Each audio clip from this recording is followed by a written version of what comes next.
Assalamualaikum warahmatullahi wabarakatuh. Alhamdulillah, alhamdulillahilladzi kataba alaihi wasiyam jembatan ini. Asyhadu an la ilaha illallah wa anna rasulullah. Wa asyhadu anna Muhammadan abduhu wa rasuluh. Qala Allah ta'ala fi kitabih karim, yarfa'illahu alladziina aamanu minkum walladziina utul darajat. Amma ba'du. Hadirin jemaah pengajian yang berbahagia, khusus yang ada di Babu Sofa sambil waktu berbuka puasa. Mari sama-sama mengawali ngaji ini, kita senantiasa bersyukur pada Allah Subhanahu wa Ta'ala, di mana sampai saat ini kita sudah sampai pada puasa 10 pertama, kedua, dan ketiga. Insya Allah 10 hari pertama yang penuh rahmat kita lalui. Kemudian 10 yang kedua maghfirah sudah kita lalui, dan insya Allah yang ketiga hitkum minan nar. Ini dalam proses kita lalui. Semoga kita semua mendapat barokahnya puasa pada bulan ini, dan insya Allah mudah-mudahan Allah memberikan kita puasa juga. Amin ya rabbal alamin. Karena dalam sebuah kitab Fathul Masikin ini disebutkan,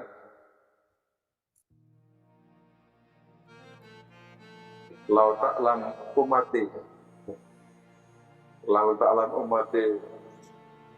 andai umat saya yang tahu maafin Ramadan, apa-apa kelebihan yang ada dalam Ramadan ini,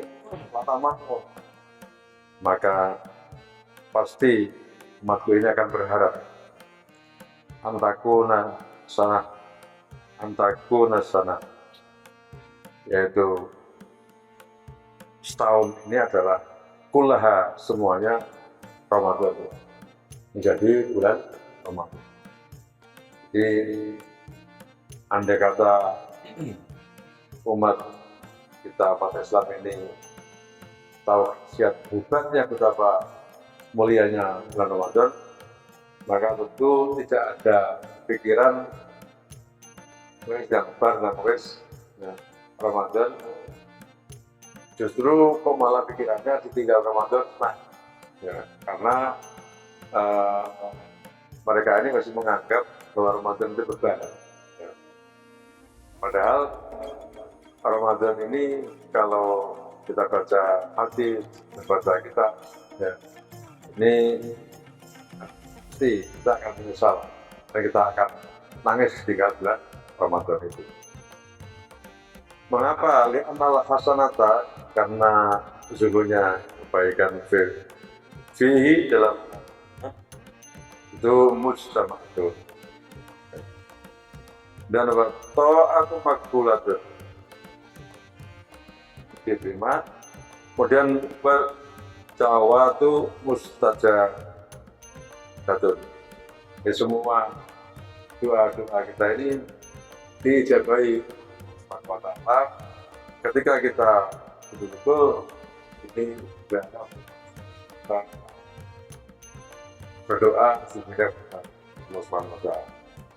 Wa dzunubu maghfiratun, dan dosa-dosa kita ini maghfiratun, diampuni oleh Allah Subhanahu wa Ta'ala. Karena itu kesempatan bagi kita umat Islam ini justru memperbanyak istighfar pada bulan Ramadan ini adalah karena pada bulan Ramadan itu maghfuratun, karena dosa-dosa itu adalah diampuni oleh Allah. Wal jannatu mustaqatun lahum, dan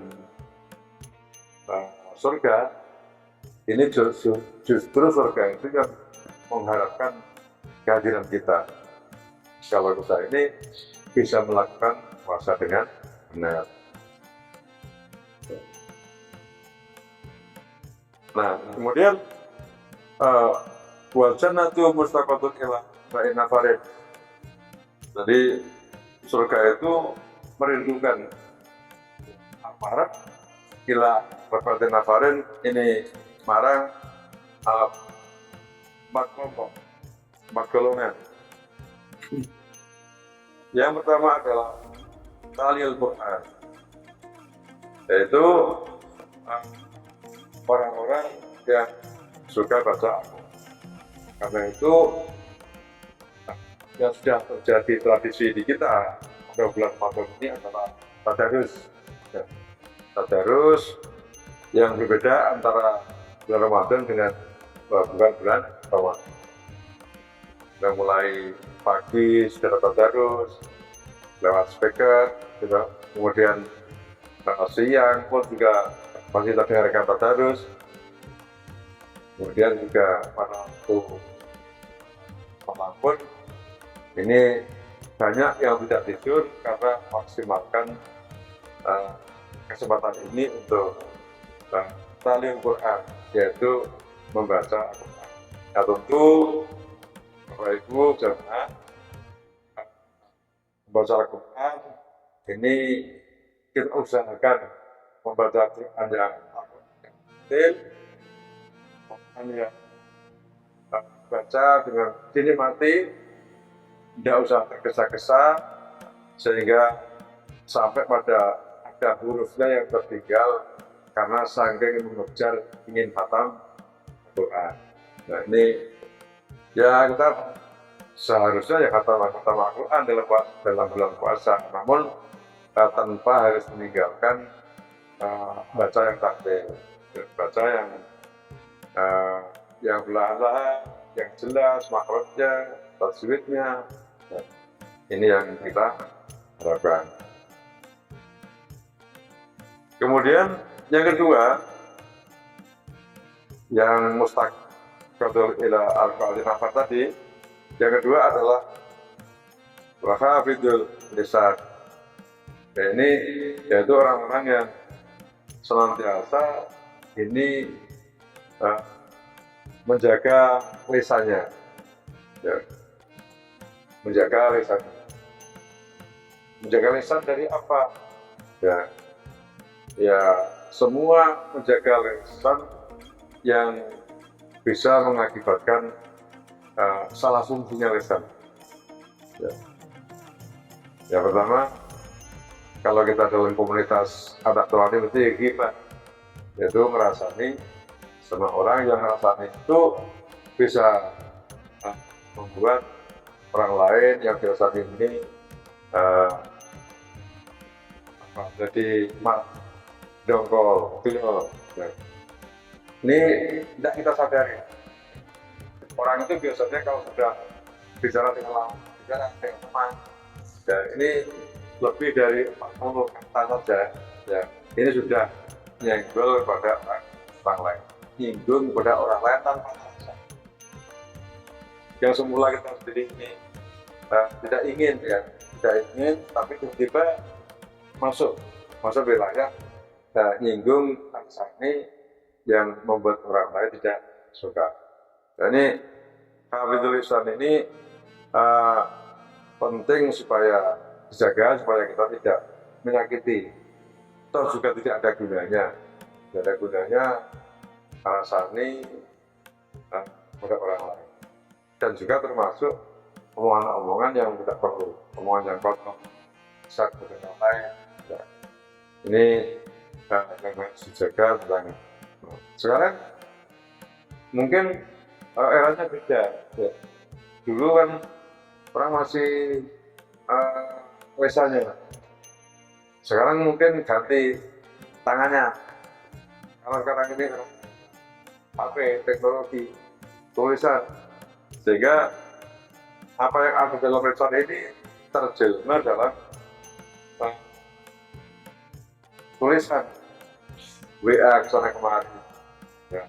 Tangannya terus yang buat orang lain, ya. Tapi membuat fitnah orang lain, ya. Ini juga bisa kita analogikan dengan hafidul lisan. Supaya apa? Supaya tangan kita yang sedang ngetik di WA, di Instagram atau di mana, dan ini tidak menimbulkan orang itu marah, atau sakit, singgung, akan membuat orang tidak nyaman, apalagi sampai pada fitnah. Ya. Jadi ini saya kira pemahaman tentang hafidul lisan yang sekarang banyak diimplementasikan, banyak dilakukan dengan tangan. Ya. Ini juga saya kira perlu dijaga. Jangan sampai tangan kita detail apa, ya, biar nggak mau berhenti, tapi justru WA itu melukai, membuat orang tersinggung kepada orang lain.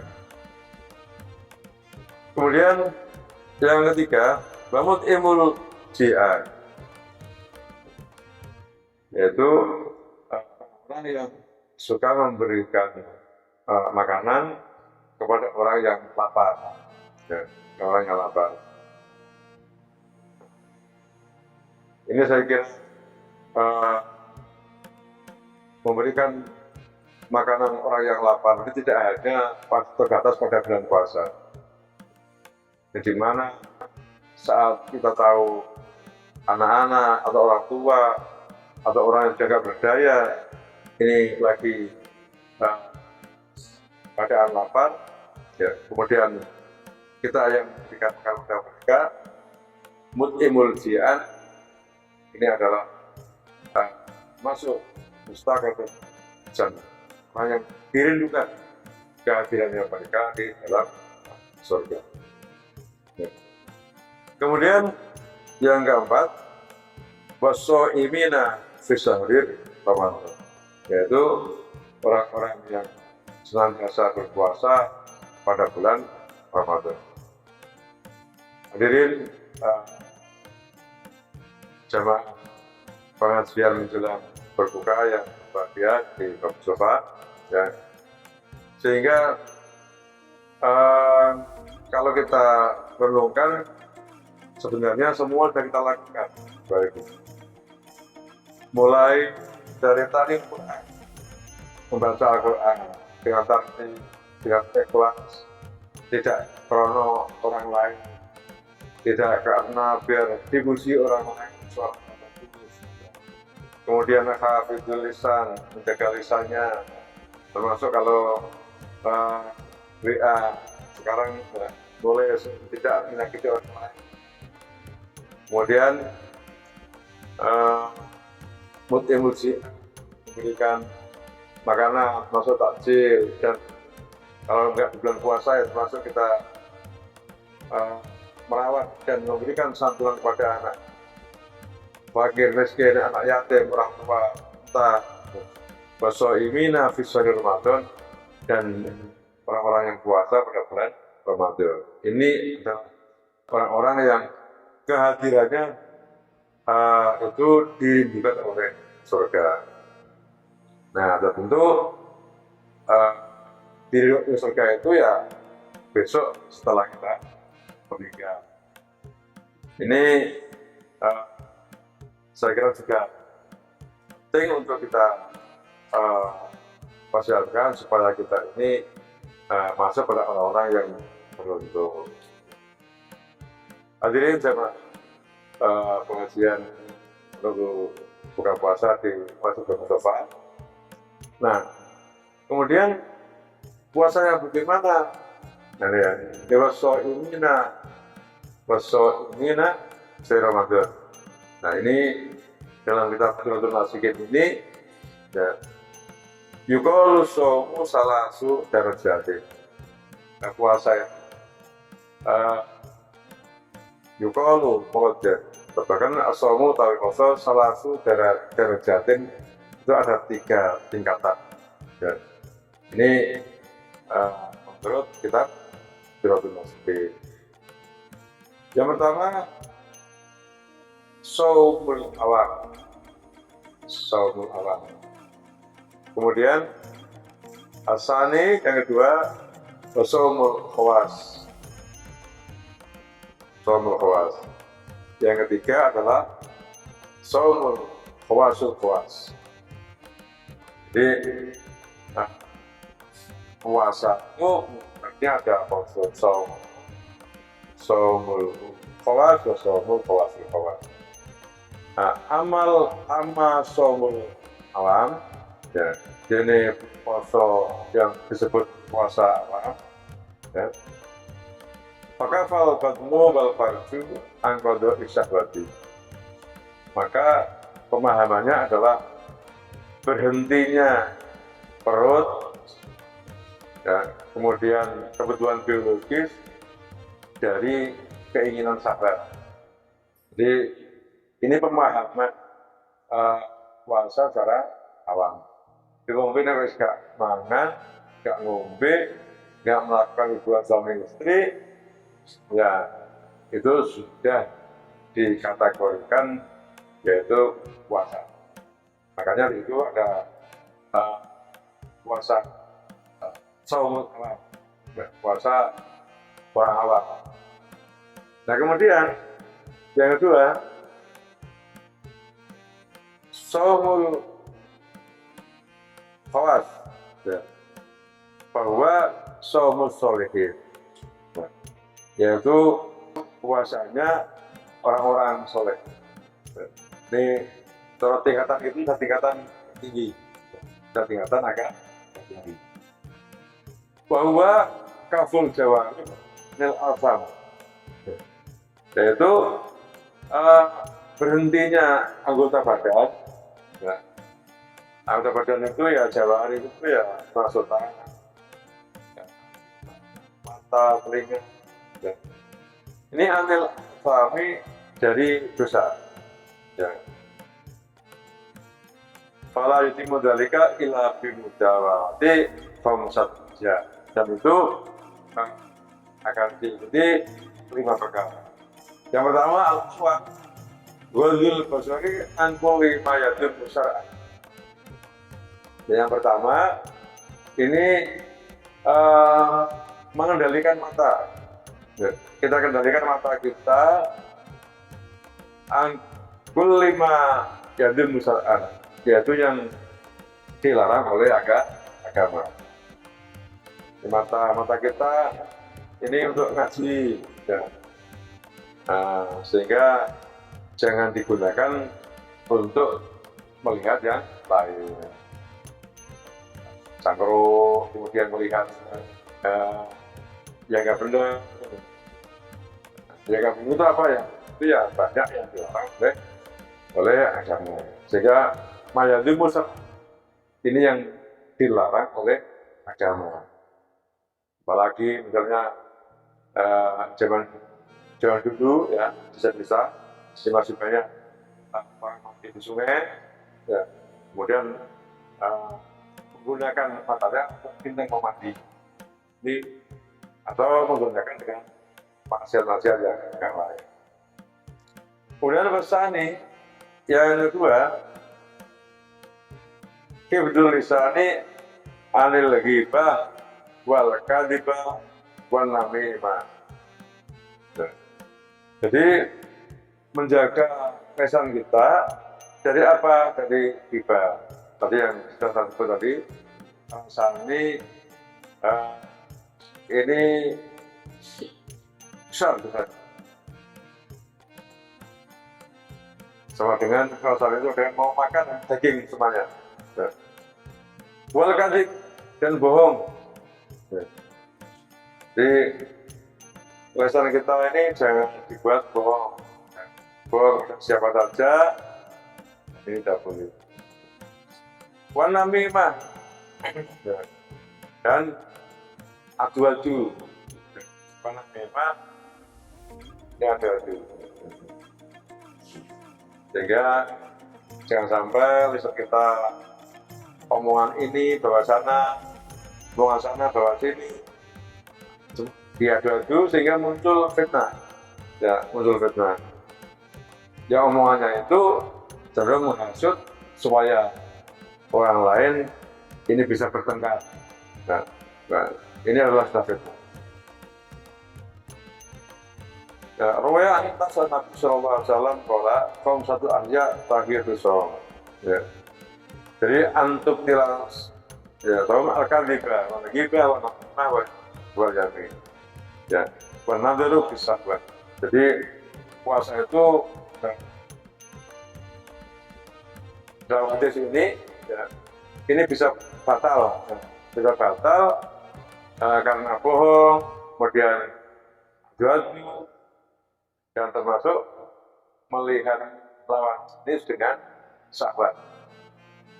Jadi kita melihat kita dengan yang sahabat menurut sahabat, tertarik ini adalah bisa membatalkan puasa kita. Puasa alis dan anggota badan yang ketiga adalah kafal udhunu an istima'i kulli makruh. Dari al-udhun, telinga. Telinga kita ini jangan digunakan untuk mendengarkan hal yang makruh atau yang dibenci oleh agama.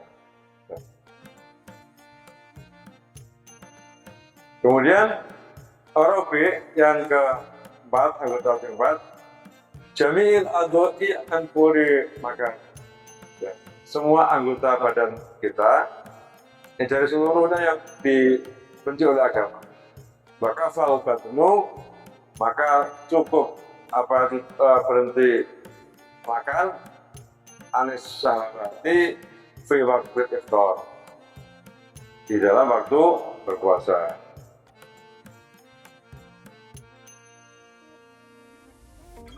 Kemudian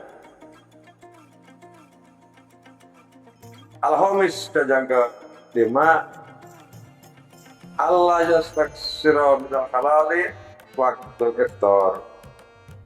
Ya, ini yang kelima, jangan terlalu memperbanyak ya makan pada waktu berbuka puasa. Jadi golongan yang kedua tadi ya, yang ada shaumul alam, shaumul khos. Di shaumul khos itu termasuk ini kita berbuka puasa diharapkan tidak terlalu banyak sampai kekenyangan. Bihaisu bimal ibadnihi, sehingga merasa sangat penuh apanya ya, malah penuh perutnya dengan makanan. Ya pokoknya nawa cukup ya sudah. Ya, jangan sampai makanan sudah merasa penuh, kemudian masih dipenuhi terus. Ya karena mungkin merasa enak, sangat lapar, tambah lagi nanti air, sehingga tidak ada ruang untuk bernafas. Ya. Walidha qala alaihi wasallam, karena itu ya Nabi Muhammad SAW berkata, ma min bi'ain abghadu ilallah, tidak ada ya, suatu tempat, maksudnya perut ya, perutnya perut yang dibenci oleh Gusti Allah, mim batni malah aminal halal. Ya. Allah itu benci kepada perut yang sangat kenyang, ya, sangat kenyang, padahal itu halal, ya, padahal itu halal. Biasanya dibenci, ya bukan halal tapi dibenci. Kita makan sampai kemudian itu Allah tidak suka, ya, Allah tidak suka. Ini kalau sampai pada batnuhu maliun dengan halal, ini dengan halal. Maka itu ketika buka, ya, meskipun enak, merasa enak, ini ojo diterusno kepek-kepek, ya. Jangan sampai terlalu kenyang, sehingga masih ada ruang untuk minum ya, minum. Kemudian yang ketiga ini shaumul khawasul khawas. Ini jenis puasa yang ketiga ini tingkatan tinggi, yaitu khawasul khawas. Fasaumul qalbi, ini hatinya ikut puasa. Ya. Anil imamid dunya wal afkari dunyawiyah wa kafahu amma siwallah fi kuliah. Jadi puasanya ketiga, Bapak Ibu, ini puasanya orang yang sudah tingkatan tinggi, para wali. Ya. Itu hatinya, hati kita memandang orang lain benci. Ini menurut orang ini sudah fatal. Hati kita benci kepada orang lain. Nah, hati kita suudzon pada orang lain. Ini sudah fatal menurut orang-orang yang kelasnya itu puasanya adalah shaumul khawasul khawas. Jadi harapan kita Bapak Ibu jamaah, alangkah indahnya kalau kita ini bisa puasa pada tingkatan yang ketiga atau marhalah salisa, yaitu puasanya pada waktu, yaitu sampai pada tingkatan shaumul khawasul khawas, sehingga kita tidak hanya pesan kita ngerasa orang lain, tapi hati kita merasani orang lain, suudzon pada orang lain saja ini sudah dianggap fatal oleh dirinya. Sehingga insya Allah kalau kita sudah mencapai derajat yang ketiga ini, Allah akan menjamin kita bahagia dunia dan bahagia akhirat, jaminan surga. Dan insya Allah kalau kita bisa belajar sedikit-sedikit, ini bisa menyambal lagi. Bapak Ibu yang berbahagia, ini saya kira sedikit yang kami sampaikan. Semoga sedikit kami baca kitab Qiratul Nasihin ini tentang puasa, ini bisa al-hikmahnya dan kita lakukan di kehidupan kita sehari-hari. Amin ya rabbal alamin. Terima kasih. Assalamualaikum warahmatullahi wabarakatuh. Assalamualaikum warahmatullahi wabarakatuh.